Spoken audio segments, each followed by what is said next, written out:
Salut à toutes et à tous, amis turfistes et passionnés de courses hippiques. Bienvenue sur la chaîne pour votre dose d'analyse pointue. Aujourd'hui, on s'attaque à la course du mercredi 21 janvier 2026 avec un objectif clair, vous aider à dénicher les meilleures opportunités. Comme vous le savez, nos pronostics ne sont pas basés sur le hasard. Nous plongeons dans les performances passées et chaque détail qui peut faire la différence. Ce tableau d'analyse est fondé sur l'étude des chevaux les plus performants, au moins performants, au cours de leurs 5 dernières courses. Voici donc la première partie de notre analyse. Entrons directement dans le vif du sujet avec la crème de la crème, nos chevaux classés au niveau 100% de performance. Le 12, Udo du Ruel, c'est un véritable métronome. En 7 essais sur ce parcours, il compte 3 succès.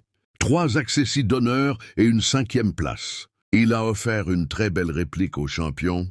Hino du Lupin le 20 décembre et a pu reprendre de la fraîcheur depuis. Mes amis parieurs, il mérite le plus grand respect dans vos jeux. Le 2, Golden Visais, titulaire de 3 places en 4 essais sur ce parcours à l'attelé, ce Hongre s'attaque toutefois à une forte partie ce mercredi.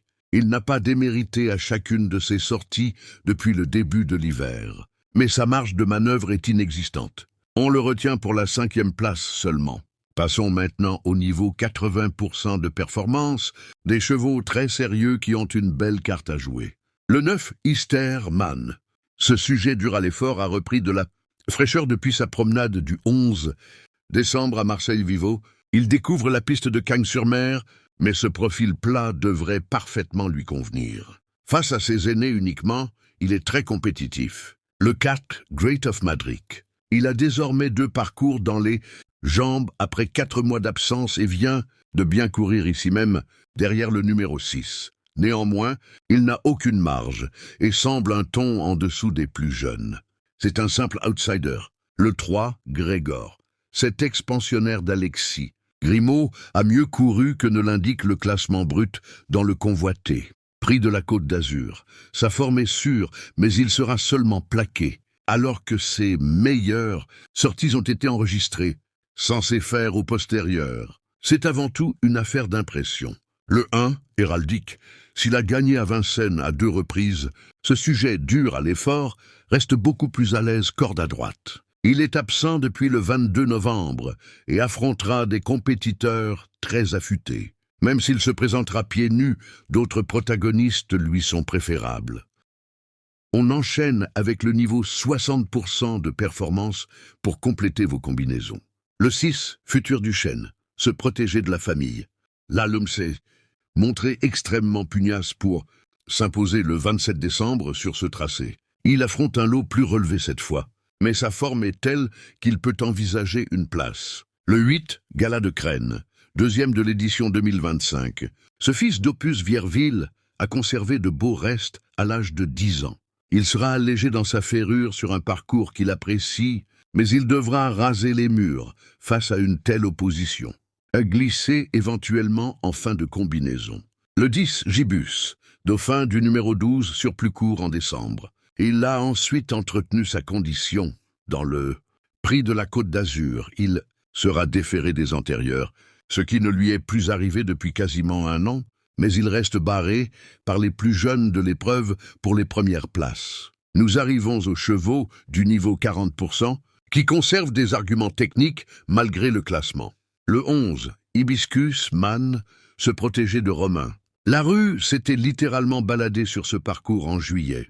Il a montré sa forme récemment à Vincennes et peut animer les débats, ce qui est un sérieux avantage. S'il part sur la bonne jambe, il est capable de gagner. Le 14, Hymne du Gers. Toute sa préparation a été axée sur cet engagement en or. Il déçoit rarement lorsqu'il se présente pieds nus et va grandement apprécier la piste plate azuréenne. Sauf incident, il ne sera pas loin de la vérité. Le 13, Happy Danica.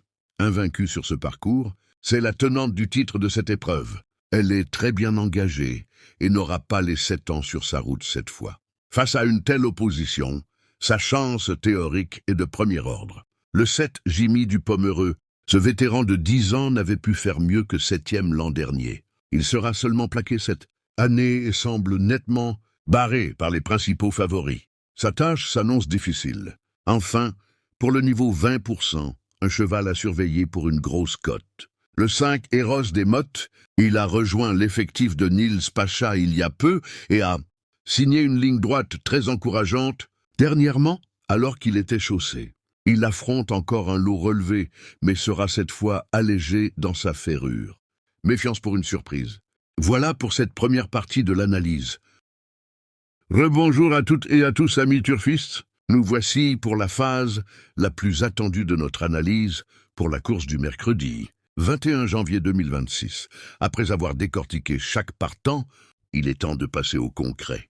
La sélection de nos favoris et nos propositions de tickets. Pour établir ce top 8 des meilleurs avis qualitatifs, j'ai utilisé une grille d'analyse rigoureuse, basée sur 5 critères logiques. L'aptitude au parcours sur la piste de Cagnes-sur-Mer, la forme actuelle des chevaux, la qualité de l'engagement, la configuration de la ferrure, et enfin, leur réelle marge de manœuvre face à l'opposition. Voici, sans plus attendre, notre top 8 qualitatif.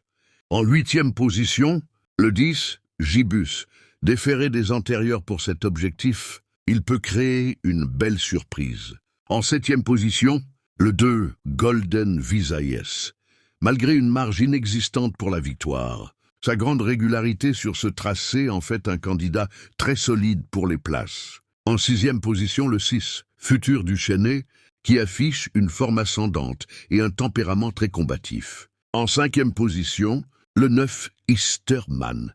Son profil de cheval dur et le tracé plat vont jouer en sa faveur. En 4e position, le 11, Hibiscus Maen.